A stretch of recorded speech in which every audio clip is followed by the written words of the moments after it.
in Calgary for a thing. And I'm in my hotel room and I decided to start looking through the statement of claim, as well as the statement of defense, having to do with Athana and Alberta Health Services. Because before the province's statement of defense was published, Athana had put out this. Now, obviously, when you're putting forward a statement of defense, you're going to try and undermine the person who put forward the statement of claim.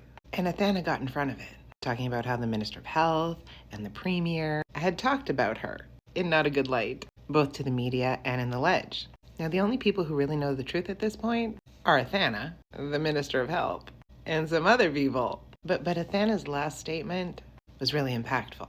As CEO of AHS, I came to realize that my career would either end because I went along with this government or because I did not. Now that's telling, because theoretically, when Athana was handpicked to come in and fix Alberta Health Services, the Premier and the Minister of Health, and the Minister of Mental Health and Addiction, and the Finance Minister, and a few others, already knew that they were going to be dismantling Alberta Health Services. I don't know why you hired Athana to begin with, if you were just going to dismantle Alberta Health Services. Now, in Athana's statement of claim, which I highly recommend people go read, you can just do the Googles. There's a lot of really interesting stuff in there. It names a lot of names, not just Adriana, which is why it kind of involves a lot of the other ministers. And of course, Marshall Smith is also named as part of the allegation. But you know what else is named in Athana's statement of claim? That Marshall Smith had indicated, allegedly, that there was an AHS employee that they needed to get rid of because they were causing problems. I'll reference you to the breakdown. And that this person was tweeting on work time. Here's my question about that. If what Athana is saying is correct, how the fuck did Marshall Smith know this particular individual's schedule? He himself not working for Alberta Health Services. How would he know that somebody was tweeting on work time?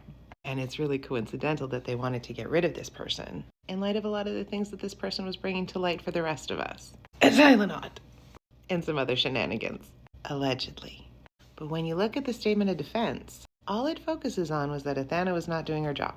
Couldn't do her job. That was one of the quotes. That she was obsessed with an investigation. That for months, Adriana was trying to get some information from her. Which doesn't coincide with the timeline in Athana's statement of claim. I don't know who's right or wrong. And even though the province's lawyers, who I'm sure are getting paid big bucks on our back, they didn't address a lot of the allegations in the initial statement of claim. Breaches of confidentiality, perhaps. Mitts in the places where they shouldn't be. Relatives of current ministers potentially having influence. Threats of not to piss people off. Not even really a mention of Mr. Smith. It's curious, but not unexpected.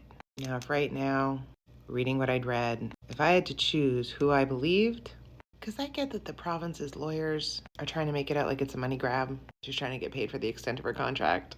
I don't know. Money's great and all, but to launch a statement of claim against the province and listing a whole bunch of stuff, if you weren't really sure, forget the fact that you got fired and that dragging your name through the mud, but going through all of this, if it wasn't true, I don't know. Who has more to hide in this situation?